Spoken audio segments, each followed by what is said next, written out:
The next concept that divides collectivism from individualism has to do with the way that people are treated under the law. Individualists believe that no two people are exactly alike, and that each one is superior or inferior to others in a huge variety of ways, but that under the law, they should all be treated equally. Collectivists believe that the law should treat people unequally in order to bring about desirable changes in society. They view the world as tragically imperfect. They see poverty and suffering and injustice, and they conclude that something must be done to alter the forces that have produced these effects.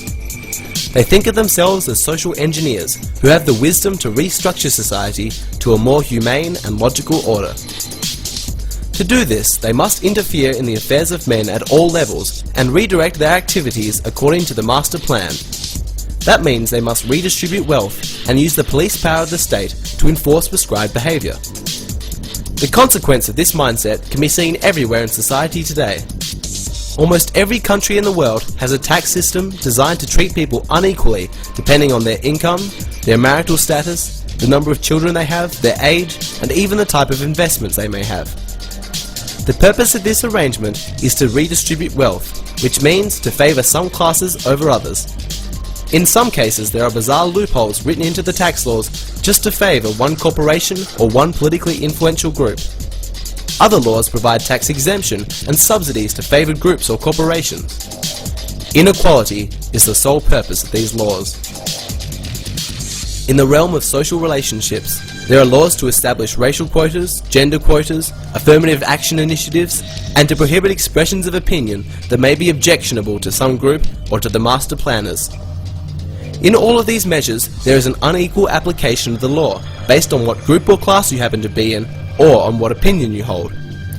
We are told that all of this is necessary to accomplish a desirable change in society, and yet, after more than 100 years of social engineering, there is not one place on the globe where collectivists can point with pride and show where their master plan has actually worked as they predicted.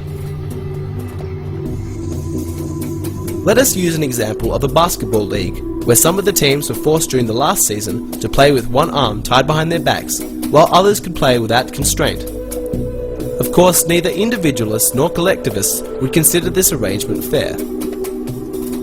Now suppose that someone proposed for the next several seasons, those teams whose players had been untied were now to play all of their games with one arm tied behind their backs, while those who had been tied up now had both arms free. Is the arrangement now fair? Before we answer, let's improve the analogy.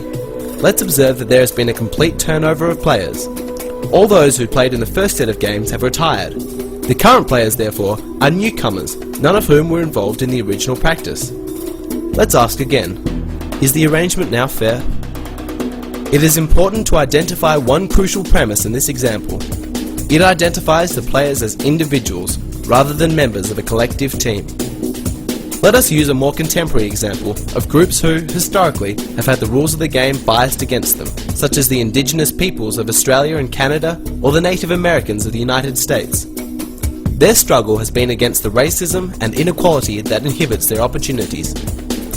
Both collectivists and individualists would agree that the rules of the game need to be changed so that they can play with both hands untied. But what would we say if collectivists went even further and changed the rules so that the ancestors of native people were guaranteed employment, given welfare payments, or even made exempt from paying taxes just because they belong to the group, regardless of how well off the individual may be?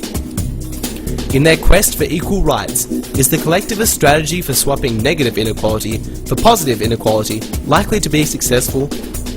The individualist believes that this path breeds further resentment as it continues the fostering of a society that only sees each other as members of groups, eternally different and forever struggling for preferential treatment under the law at the expense of others.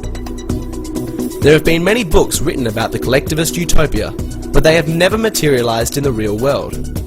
Wherever collectivism has been applied, the results have always been more poverty than before, more suffering than before, and certainly more injustice than before. Individualism is based on the premise that all citizens should be equal under law, regardless of their race, religion, gender, or political opinion. No class should be given preferential treatment, regardless of the merit or popularity of its cause. To favour one class over another is not equality under law. In the final part of this series, we explore the proper role of government. We look at the difference between an individualist and a collectivist state, and where each government will take its society.